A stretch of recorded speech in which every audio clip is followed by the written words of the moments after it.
have you brought us here? All of you are my ultimate weapon.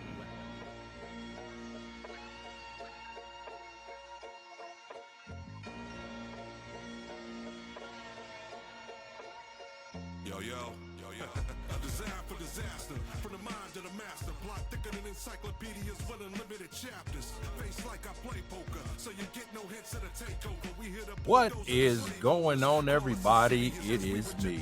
This is your friendly neighborhood coach, and this is the next episode of The Locker Room. Listen, y'all, we got a lot going on today. Man, I am so excited about what's about to happen. Come on. Listen, today we're going to talk about the new head coach, Todd Monken. All right. The Browns hired a coach. It was a crap show as they did it, but they did it. We're going to talk about Jim Schwartz being mad. I mean, Jim Schwartz was mad. Okay, and we're going to talk a little bit about that. And we're going to get into our draft. I got two more. Remember, I said it's going to always be an offensive lineman and a wide receiver because those are the needs that the Browns have to address during the draft, all right? And Shedeur Sanders is a Pro Bowler. So all of y'all Shedeur haters need to shut up because Shedeur Sanders is a Pro Bowler.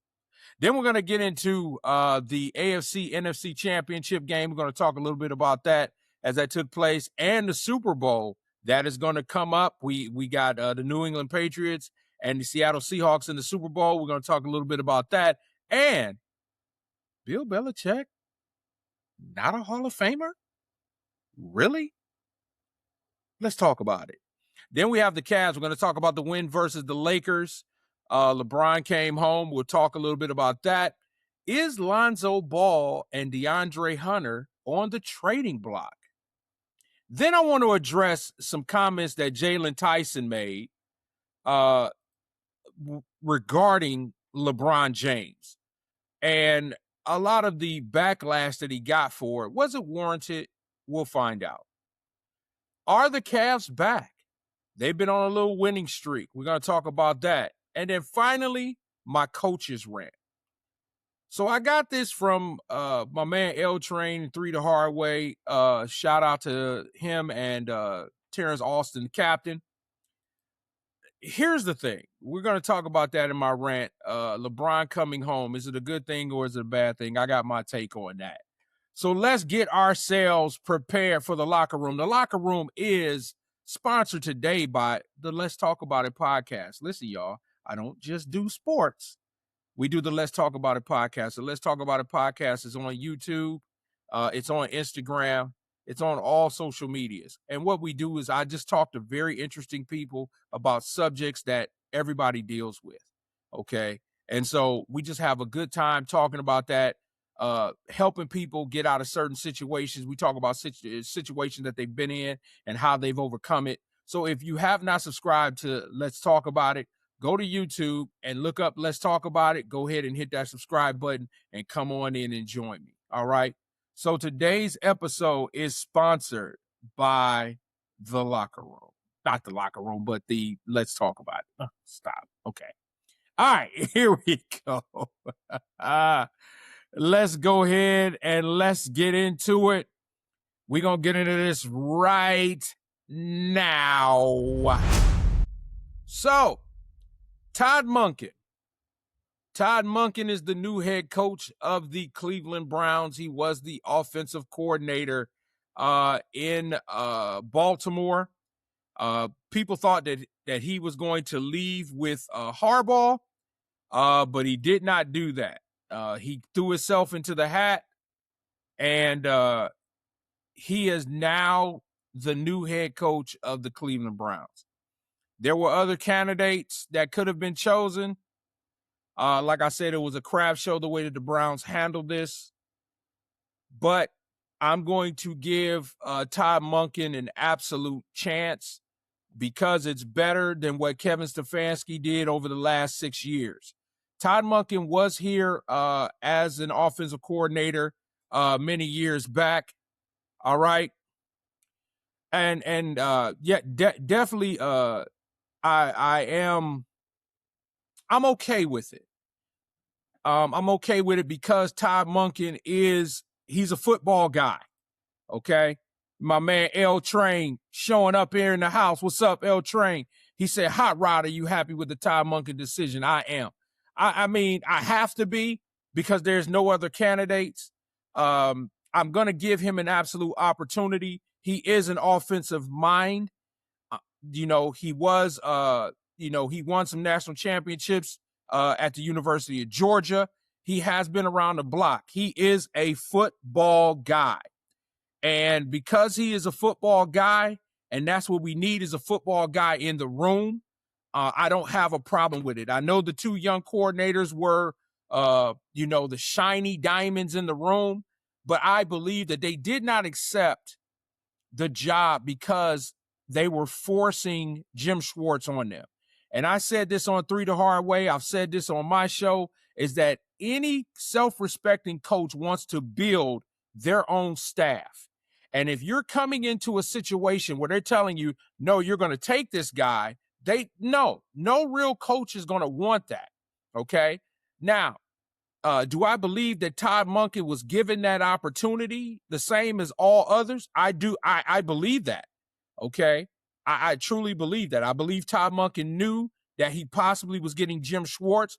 I also believe that he knew it was his last time in becoming a head coach. So that's he took the job. Because let's be honest. Let's be honest, locker room fans. The Cleveland Browns are not the most attractive job in the NFL. I mean, seriously, nobody's beating down Andrew Berry's door to become a coach in Cleveland. So I think this was Todd Monken's last shot. So that's why he put his name in the hat, but he also had coals on the burner, on the back burner, whereas in New York, he would have went with Harbaugh. If he would have got the job in Cleveland, he would have went with Harbaugh to the Giants and became the OC there. But he threw his hat in there. And I do truly believe that he wants to be the head coach. Now, here's something, and I want to give this to you, and I give you all other aspects of this. This is Ken Carman of 92.3 The Fan, and his thought process on Todd Monken. Okay. So that's Ken Carman. Shout out to 92.3 The Fan. Him talking about Todd Monken. Him understanding that Todd Monken understands the situation that he is coming in because of the dysfunctional organization that the Browns are right now. He understands, and he's going to bring a level of stability, prayerfully, hopefully, to the Cleveland Browns. Okay. And here another comment by my man L Train. L Train up in here. He says the video of him meeting Sanders Shedeur was really refreshing in his opinion. We never saw Kevin Stefanski, have a conversation with Shedeur. We're not saying that it didn't happen. It's just something refreshing to see. Doesn't mean that Shedeur's QB1. Could be. I know a lot of Shedeur haters out here are having a problem with it. That he is that Monken met him like that and had a conversation with him like that. We got Deshaun Watson. He's sailing overseas with his wife. We don't know where Dylan Gabriel is. I know everybody's talking about is Monken gonna come in and restructure the whole quarterback room. I think he's gonna leave it as is. One of those quarterbacks may be gone. It may be Watson. It may be Gabriel. Don't be surprised if you see Gabriel sent up for a 6th round pick to Atlanta. Okay, since Kevin loved him so much, Kevin would trade for him.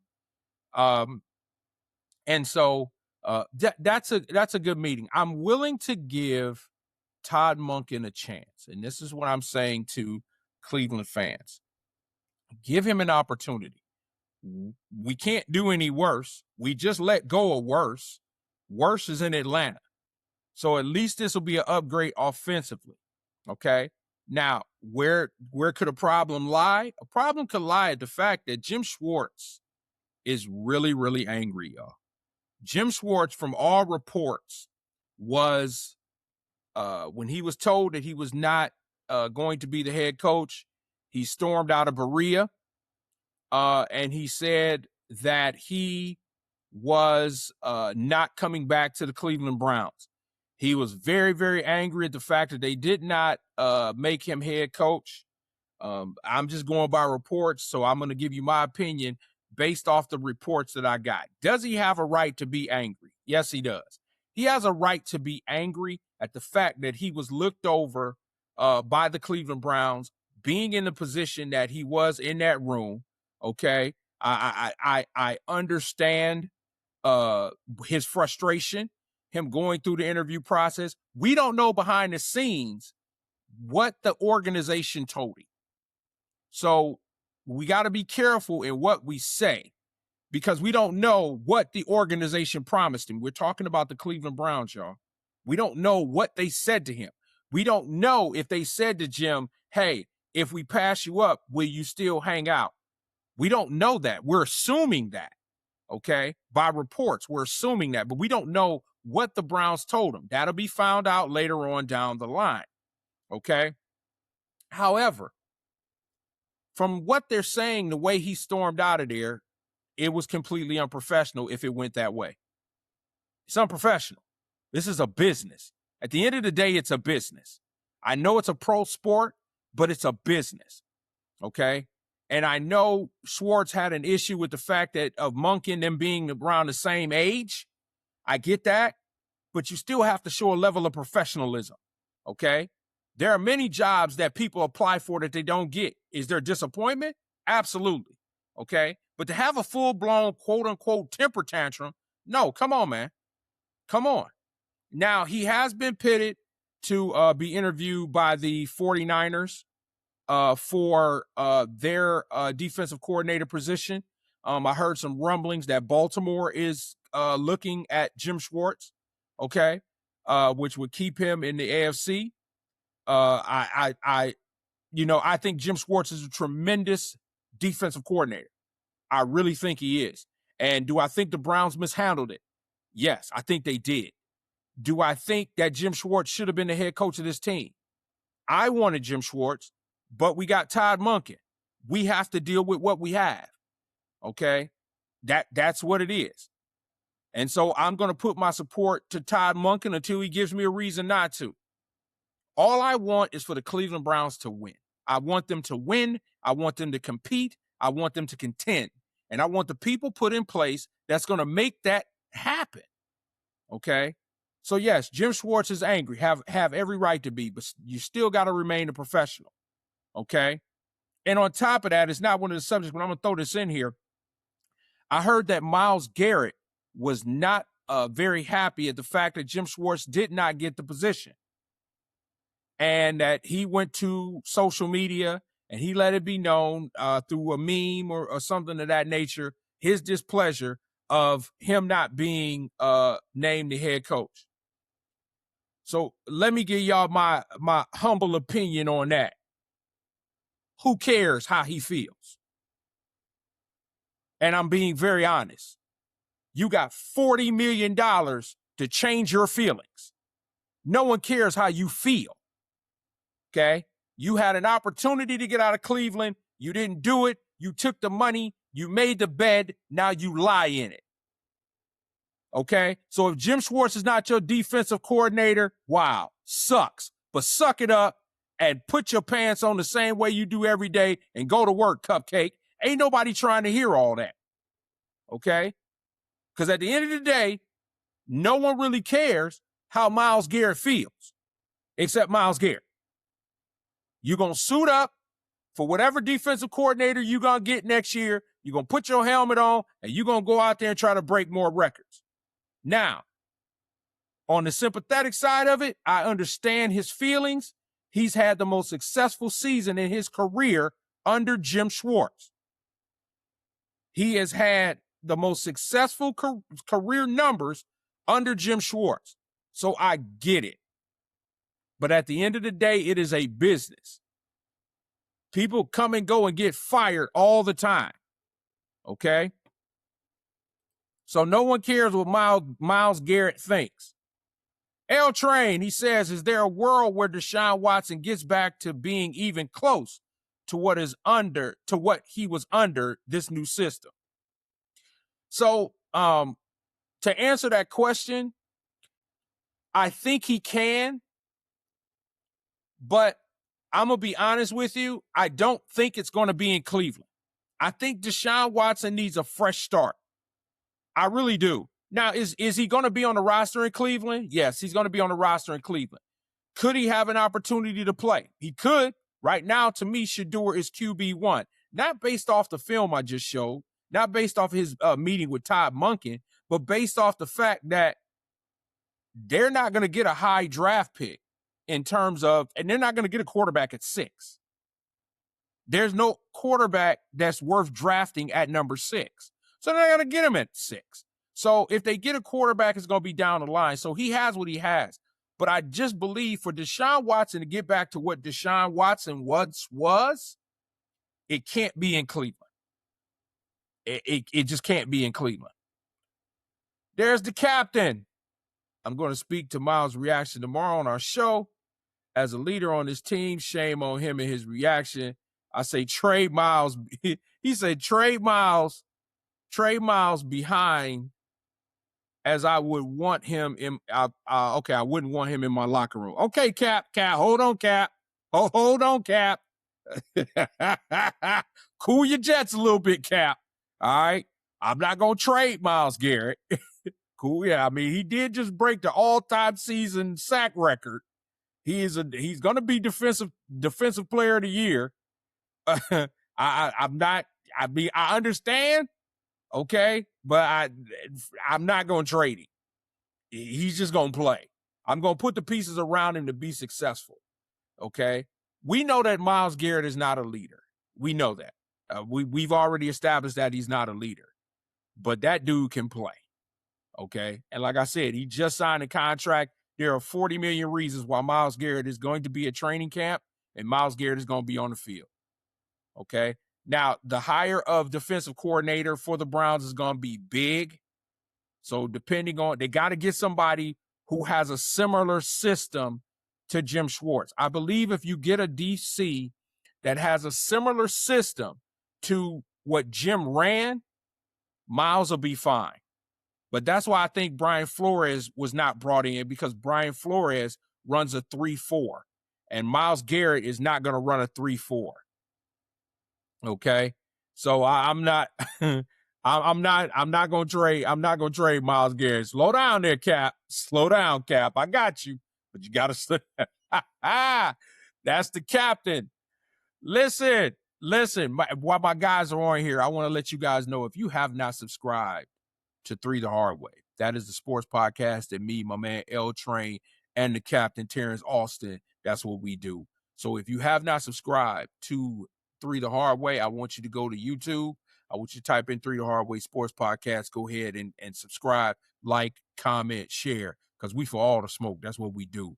All right. We talk Cleveland sports. We'll talk some national sports as well, but we mainly 3 Cleveland boys talking Cleveland sports, having a good time doing it. So when you done here in the locker room, if you haven't subscribed to the locker room, I don't know why you're taking so long. Go ahead and subscribe to the locker room, and then go over to 3 the Hard Way Sports Podcast. All right. All right, there we go. So finally here, we're gonna get into this draft. Hopefully my video works correctly. We're gonna talk about Spencer Fano, who is a tackle for Utah, and Zachariah Branch, who is a wide receiver for USC. We're gonna talk about the draft. And then I'll come back. We're going to talk a little bit about Shedeur Sanders being a Pro Bowler. Yes, we're going to talk about Shedeur being a Pro Bowler. All right, so let's talk about Spencer Fano, who is a tackle for Utah. We're going to do some film breakdown here on Spencer Fano right here on the Locker Room. Hopefully my video will work. There we go. Let's do this. And this is This is from the NFL Trading Room. Shout out. All right. I always want to give credit where credit is due. Here we go. Spencer Fano. So we're going to start. I mean, this is on play number 1. And I love watching anytime there's a Utah or a BYU prospect. I love watching when they play each other. One of the most underrated rivalries in the sport, the Holy War. Just some absolute dogs in this game every single season. But right here, we're opening up with a little outside zone to the right. So you've got Spencer Fano over here at right tackle. BYU's in a kind of 3 down front with this edge rusher hanging right here, since they've got the strong side to the left with the 2 tight end set. You're going to see 11 kind of shoot up the field right here, and just watch how Spencer Fano just displaces him. So, of course, you bring the motion. He's able to reach, get the initial block, and then just finish late in the play. BYU does a good job of stepping up and filling that gap. Nice job by 17 there, but great job by Spencer Fano taking his outside step and getting the first thing he sees on that outside zone concept. And here we've got another zone run. BYU's now in the forefront. So you're going to see Spencer Fano able to work down to that defensive tackle and drive 11 off the screen once again. 11's having a rough day so far against Spencer Fano. Just look at how he explodes out of his step. Look how far he is off the ball by this point. 11's not even out of his athletic stance yet. Spencer Fano was able to get a shot on 93, help his right guard, and then just take 11 off the screen. You just love the tenacity that Fano plays with. Okay, right here, you can see Spencer Fano right over here, once again at right tackle. Going up against BYU's Tyler Beatty, who was a draftable prospect in this past draft, the 2025 draft. And here you kind of see the first glimpse of what I'm talking about in pass protection. So again, they're in a 3-3-5 right here, and you see Spencer Fano mirror perfectly, matches hands with Beatty, even hand fights with him a little bit there. But I think, if I remember correctly, Tyler Beatty came in with some arm length, and Spencer Fano was able to handle him pretty effectively here. Beatty was a guy that rushed with a lot. All right. So there you have Spencer Fano. Now, here's my thing with Fano, and when I watch film on him a little bit, one of the things that I'm about feet. I'm about good footwork. Okay. I'm about where your hand placement is. And once again, shout out to the NFL Trading Room. And so I want to make sure that, like I said, Spencer Fano is from Utah. He played at Utah. And when I'm looking at him coming off the football, even at number 11, when he came off the football, I always look at pad level. And definitely at tackle, I look at a tackle's pad level. And in just those few clips, I didn't like his pad level. Yes, he's a bigger guy, but his pad level was very high. We're looking at how he comes into the NFL and being able to drive block, being able to run block, okay? Looking at his feet, his kick step in terms of his pass protection. Is his hands too low? Is his hands too high? I'm giving y'all some inside tips here, people. This is what you need to know when you're sitting up and you're watching, offensive linemen. You want to watch and see, do they have good footwork? These are larger guys, but do they have good footwork? Do they move their hands? Are their hands chopping? Do they match the hands of the lineman that's coming at them? Do they kick step to where you can't run by them? Okay. Are they aggressive in terms of run blocking? Are they a road grader in terms of moving people? I mean, you looked at those 2 clips, and although those clips were impressive, he's impressive.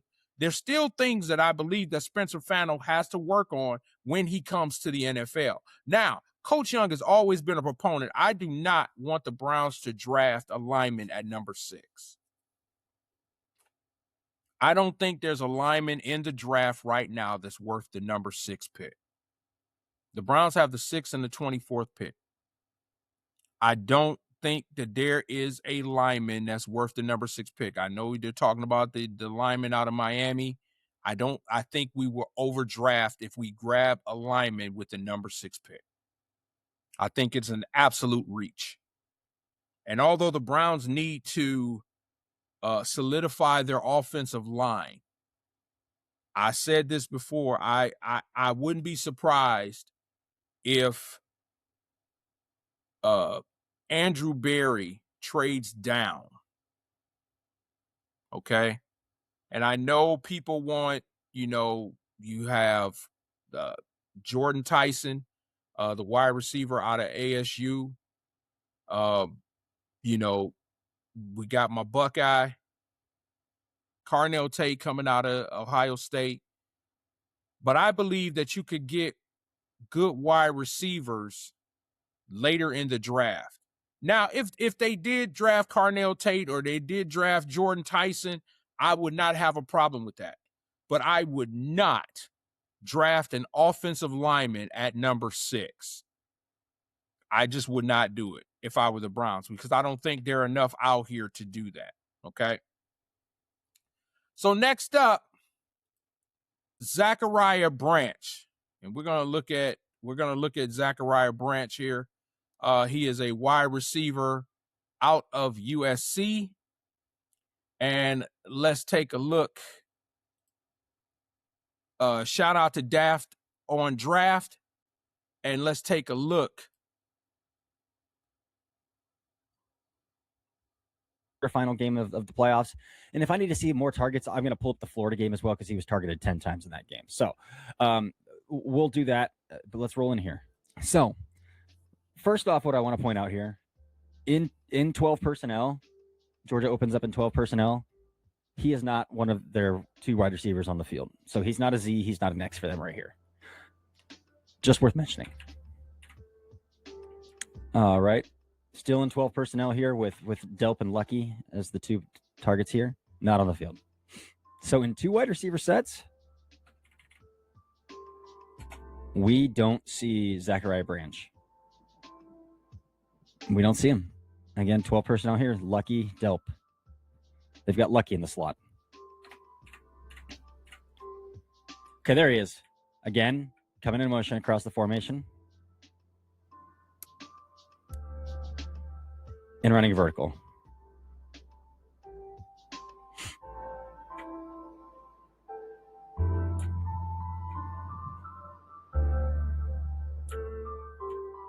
I'm watching here down the field. If it's overwhelming PI or if he's just struggling to play through any sort of hand fighting. And it looks like the latter to me from that angle. I mean, it's a bad ball. I think that ball's into the white, well into the white. He's kind of getting redirected a little bit. Again, out of the backfield here, behind the line of scrimmage on this target. Doesn't really break a tackle. Doesn't really work through contact. So again, anybody comping this guy to Deebo Samuel is out of their goddamn mind. Just throwing that out right away. I'm not comping a 220-pound receiver to a guy that's at least 40 pounds lighter.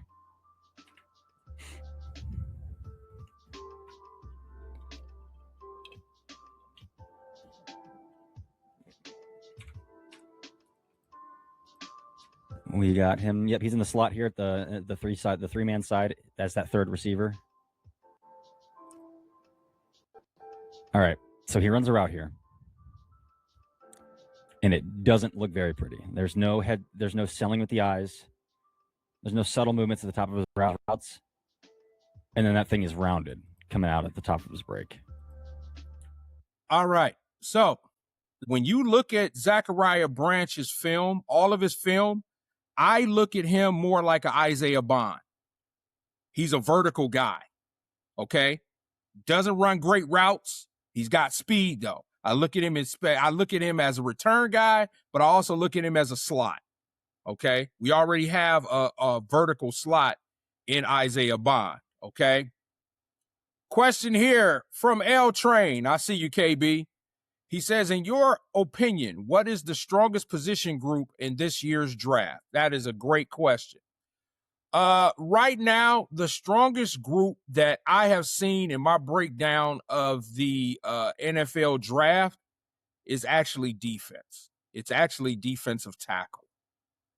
I don't think this is a strong draft of offensive linemen. I think you can get some quality, but I don't think it's a strong draft. I think when you take away Carnell Tate and you take away Jordan Tyson and he slips my mind now, the young man out of USC, I think you have a drop off in terms of wide receiver.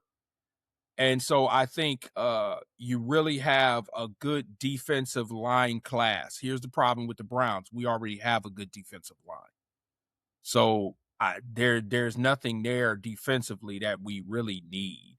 I mean, unless you take the best athlete, but I don't think the Browns need anything defensively. They need a defensive coordinator, but I don't think they need anything defensively. So that's the breakdown of Zachariah Branch. One really good one. Shout out to Daft on Draft.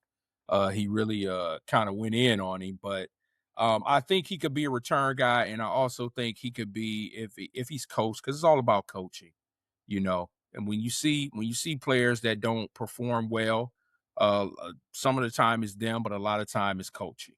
So I think if you get him with a good coaching staff, good wide receiver coach, that he could actually be good. But I think with the 6th pick, if you don't get Carnell Tate or Jordan Tyson, I say you trade down.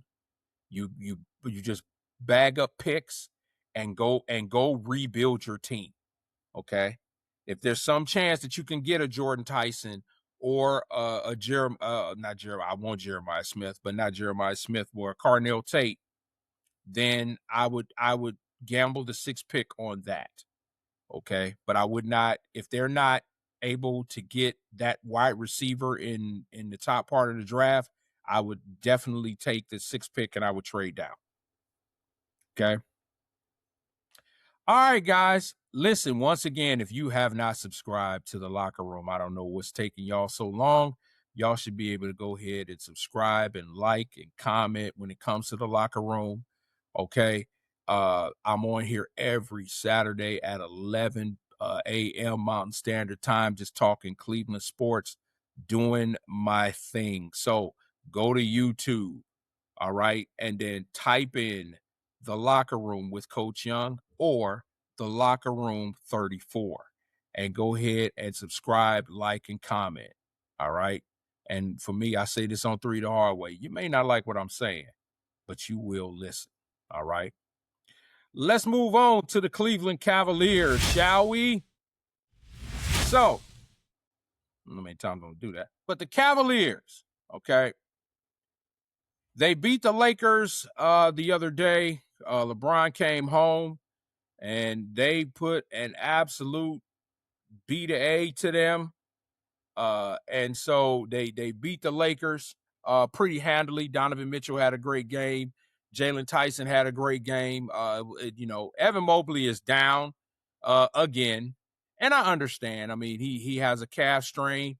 And unfortunately, in the NBA today, there have been a lot of Achilles tendon injuries, and they've been based off of calf strains. So they shut him down. Darius Garland is still down. Max Strus is at the local 7-Eleven. I don't know when Max Strus is going to play. I don't know if he's going to play anytime this year.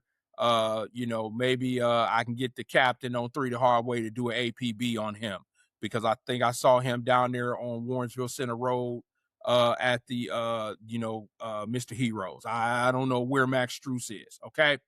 So they did handily beat the Lakers. LeBron James had an absolutely awful game. He had I think it was 11 points. I think on 3 of 12 shooting. Bronny James was perfect. He was 3 of 3 from the field. You know, how many times are you going to say Bronny James played better than his dad? And so he, even though it was garbage time, y'all, I'm just tripping. It was garbage time. But there was some comments that Jordan Tyson made during the broadcast. It was an ESPN broadcast. And he made comments about Donovan Mitchell. And the comments that he made, I don't have the video. The comments that he made was, he said, this is Donovan Mitchell's city. We want the fans to come in and cheer for Donovan Mitchell like they cheered for him. And the backlash that this young man got caught by saying that, to me, was utterly ridiculous. To the fact at the later press conference, he sat up and he apologized if he offended anybody. First of all, I'm going to say this, and this is not my coach's rant. I got a coach's rant coming, okay? But this is not my coach's rant. But if you want to take it as such, okay, fine. Here's my thing. He was giving a mentor his flowers. He was letting him know how much he appreciated Donovan Mitchell, because I'm going to be perfectly honest with all of y'all. Without Donovan Mitchell, Jalen Tyson would not be Jalen Tyson right now. And Jalen Tyson is about to make a lot of money because of Donovan Mitchell, period. So he's giving a mentor, someone who he looks up to, someone who has helped him get to a level where people are mentioning him and people are putting scouting reports against him, and he's giving him his flowers. He's giving him his credit. Everybody think, oh, he was just poo-pooing on LeBron. No, he wasn't.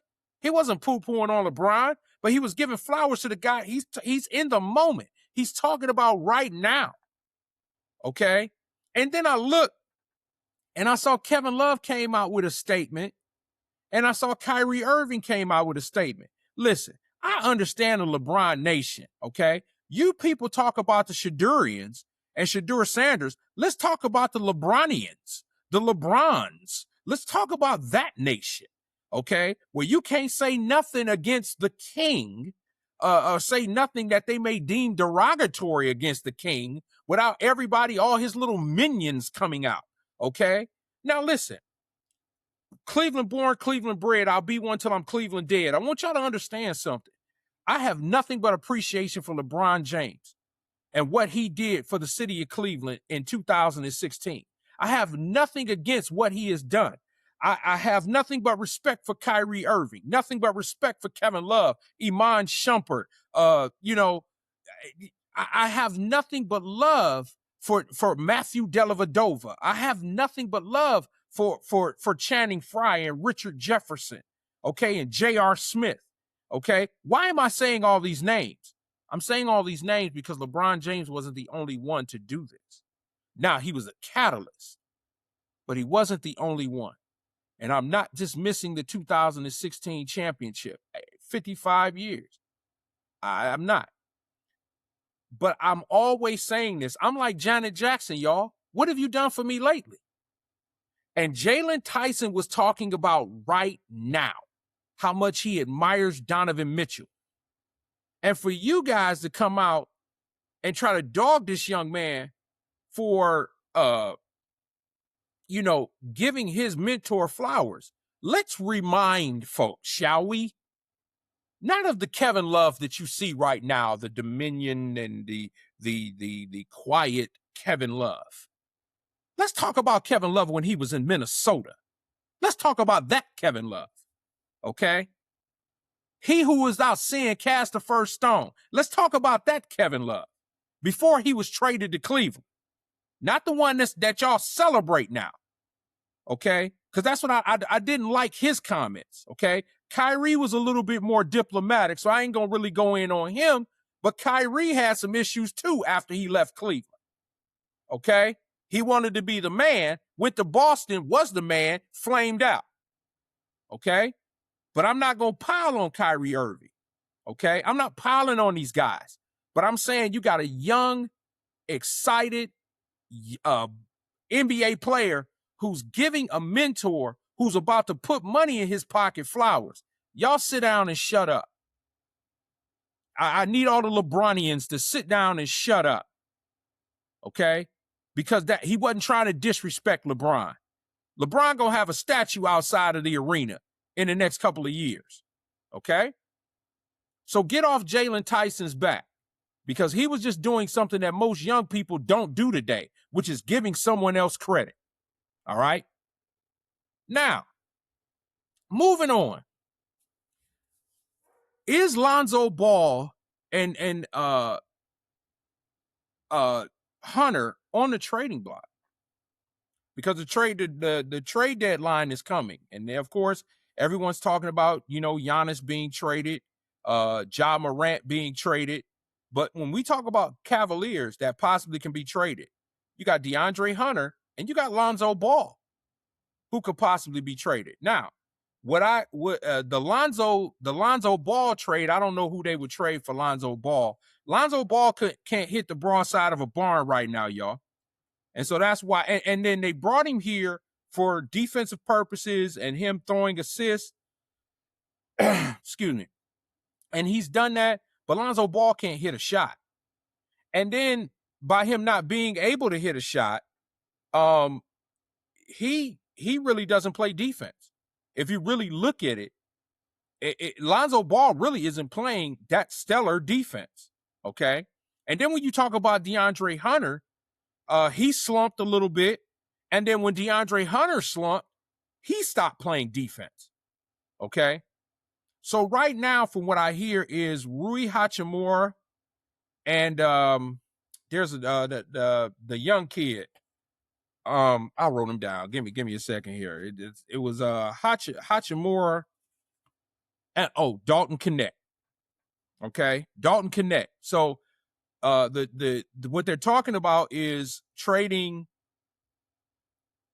DeAndre Hunter for Dalton Connect and Rui Hachimura, and possibly a pick. And I'm telling y'all right now, I'd do that in a heartbeat. I wouldn't even blink. If I'm Kobe Altman, I would not even blink. I'm going on ahead and I'm making that trade. Okay. What we got here? The captain. Captain chimes in. He says, I'm disappointed in Lonzo Ball and Hunter at this point, so we can upgrade, do so. Yeah, absolutely. Then he said here, what'd he say? He said, also, spot on Tyson. Yeah. Yeah, and that's exactly what he was doing. He's sticking up for his mentor. All right. So if I have a chance to trade DeAndre Hunter and Lonzo Ball, and from a salary cap standpoint, Lonzo Ball, if you trade Lonzo Ball, it actually saves, I think, about $50 million, even though he has a $10 million contract. It saves the Cavaliers a lot of money. And right now, the Cavaliers need to get up under the luxury tax. They need to get up under it because all these max deals and for minimum play is ridiculous. Okay, but that's another subject in itself. Okay, so I think Lonzo Ball will be traded. I think DeAndre Hunter will be traded. You got to shake this Cavs team up. Now, does that mean, are they back? I think they are. Now, yeah, they played Phoenix last night and got the doors blown off of them. Donovan Mitchell did not have a great game. Jalen Tyson did not have a great game. But I don't blame that game on actually the players. This is the first time I'm going to blame a game on the coach. I think Kenny Atkinson did a horrible job in terms of his rotations. It's just basic bottom line. I think he did a horrible job in terms of rotation. He's not giving Naquan Tomlin enough time. I just think he's not giving these young kids enough time because he wants to get these old vets back in. I think he took Jared Allen off the floor too soon. He didn't get Jared Allen enough time because there was nothing that could guard Jared Allen on Phoenix's team. Nothing. Okay, Jared Allen was having a game. And then Kenny Atkinson pulled him off. Kenny Atkinson's rotations, I will question. Okay. You put Lonzo Ball out there. Every time Lonzo Ball shoots, my stomach starts to hurt. I just get tired of watching Lonzo Ball shoot. He cannot shoot. He's terrible. Bryant shoots a better shot, and he's a center, and he shoots a better shot than Lonzo Ball. Lonzo Ball cannot shoot. Look at me, y'all. Lonzo Ball cannot shoot. I don't know what happened to him from high school and college till he got to this point. But Lonzo Ball cannot shoot. So if you play Lonzo Ball in the playoffs, teams are going to sag off of it, period. Okay?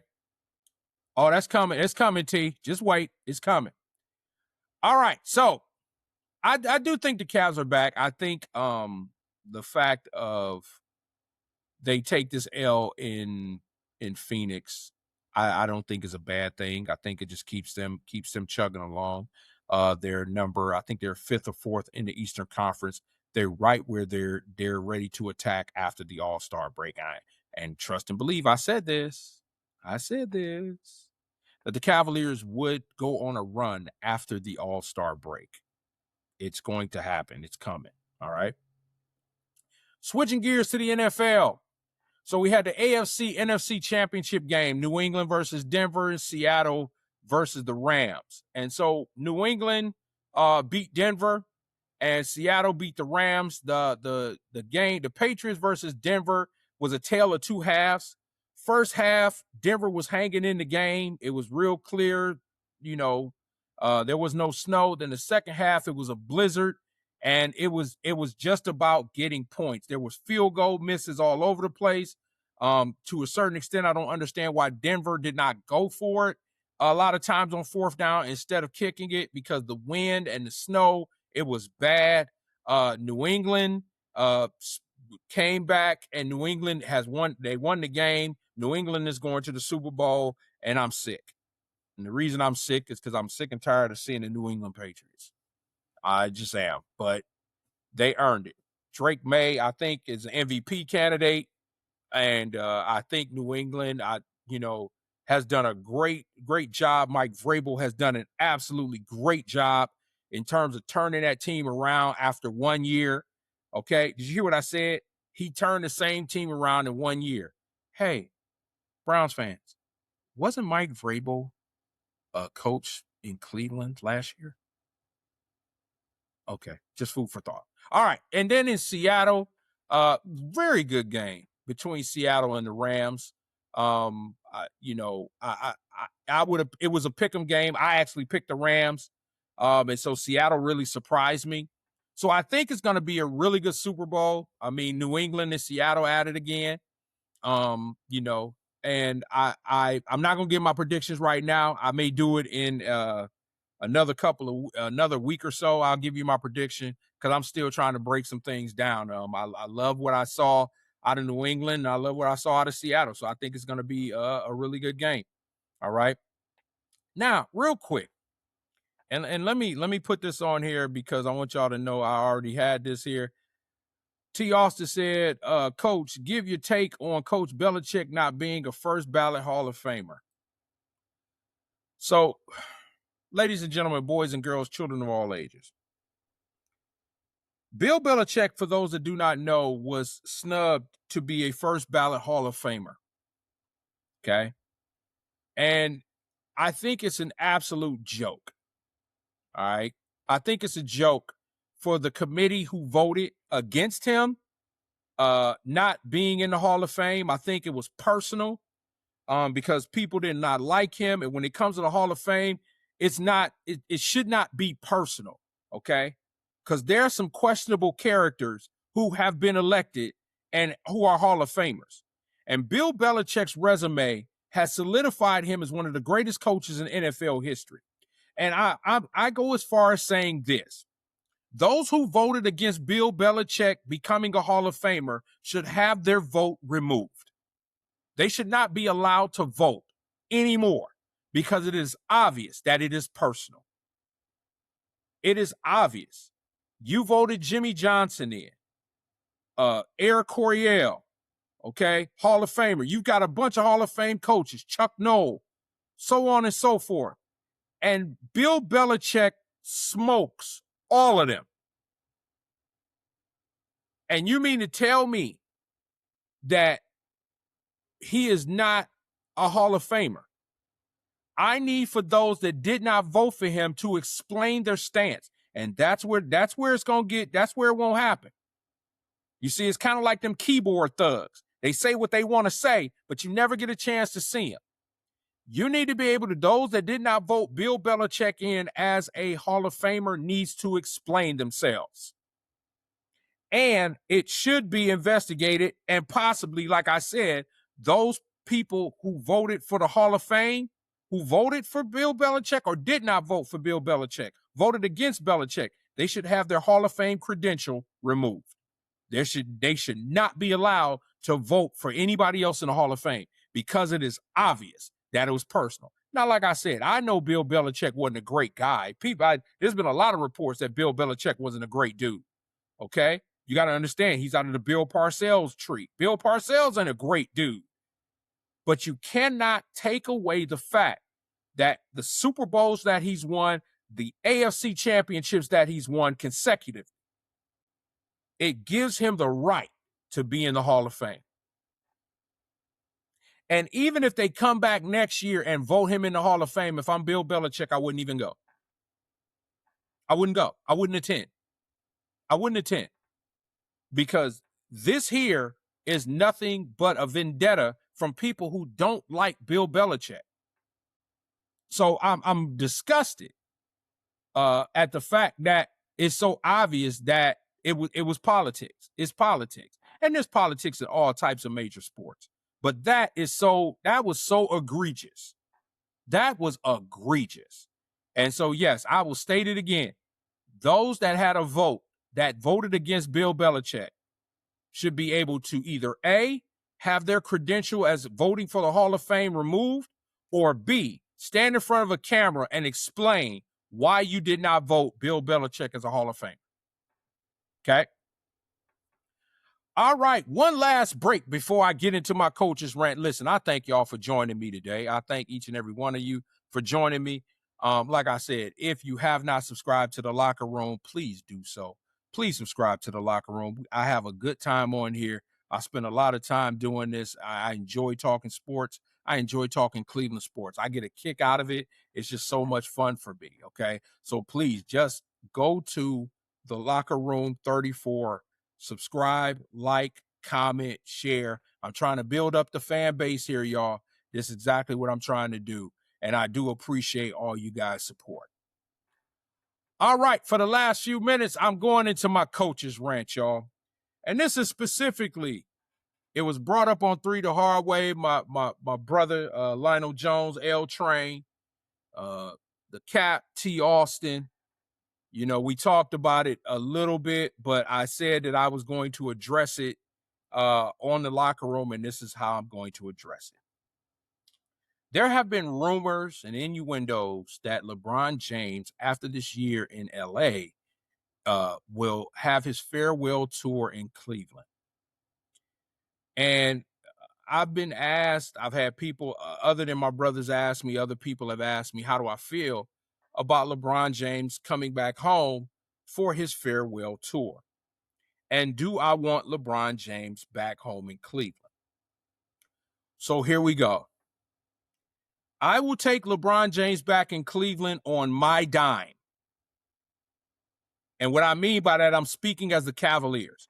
I'm going to bring LeBron James back home on my dime. LeBron James is far away from the $40 and $50 million a year. That's not happening. If LeBron James wants to come home, he's going to come home on a vet minimum. He's going to sign a veteran's minimum, and I will bring him home. Okay?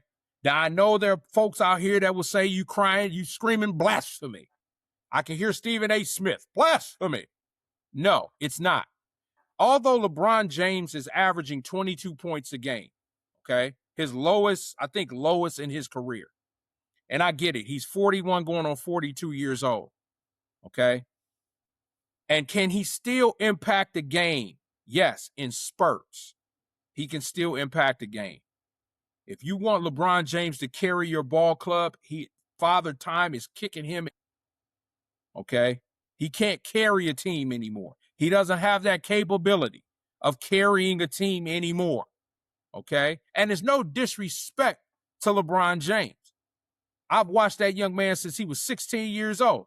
There's no disrespect to LeBron James. He's done so much in the NBA. But Charles Barkley said this: you can't run away from Father Time. And I know he says he's trying to win every day against Father Time. Eventually, Father Time is going to win. And right now, Father Time is creeping. I don't care how much money you spend on your body. Father Time is creeping. It's coming. So would I like LeBron James back in Cleveland? Sure. But I'm not tearing down my organization for LeBron James. He's going to come back under my terms, which is a veteran's minimum. Okay? I'll let the coaches decide how you want to do him, because I don't think you disrespect LeBron James by bringing him off the bench. I think that's disrespectful. I think, now if LeBron James, says, hey, look, you got these young guns, let me come off, then fine. But I don't think, you bring LeBron James off the bench. I do think his presence will make Evan Mobley better. I think his presence will make Darius Garland better. I think his presence would just make the overall team better.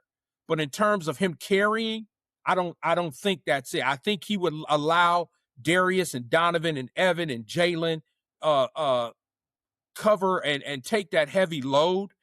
I think when you bring a LeBron James back to Cleveland, you bring him back for the playoffs because he's an absolute basketball savant when it comes to dissecting teams and tearing them apart during the playoffs. But in terms of bringing him back, making him a franchise offer and possibly breaking the team down to bring him, I'm not doing all that. I'm not. I will not do all that. If he can't take the league minimum, if he can't take the veterans minimum, maybe with a little bit on top of it, okay, I might even offer him a piece of ownership after he retires. If I'm Dan Gilbert, maybe I do that. But in the meanwhile, if he wants to come back on different terms, I'm not doing that. I'm not going to destroy this organization again. And let me say this, and I want people to understand, I'm talking for the Cavaliers, but think about Dan Gilbert's mindset.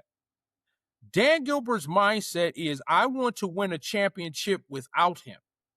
I won one with him. But what solidifies Dan Gilbert's legacy is winning one without him. So from Dan Gilbert's perspective, if you bring LeBron James back, what does that say? It says you can't win without him. That's what LeBron wants him to think. So don't be surprised if Dan Gilbert is the one that says, no, I'm not doing that. I'm good. Okay? But for me, Coach Young, do I want LeBron James back? Absolutely, but it's going to be on my dime. And that is my coach's rant. Listen, y'all, I appreciate y'all. It's my time. I got to get out of here. I thank y'all for hanging out with me. Listen, like I said, subscribe to the Locker Room 34. Go ahead, like, comment, subscribe, share with your friends, share with your mama and your cousins and your uncles, and share with all of them. Have them come on in. I appreciate everybody in the chat. Love y'all. Thank y'all for so much for rocking with me. Let's go ahead and build this thing and make this thing a Locker Room nation. Let's do that, all right? And like I always say, love on somebody. Tell somebody that you love them. Don't always assume that they know. I will see you guys when I see you.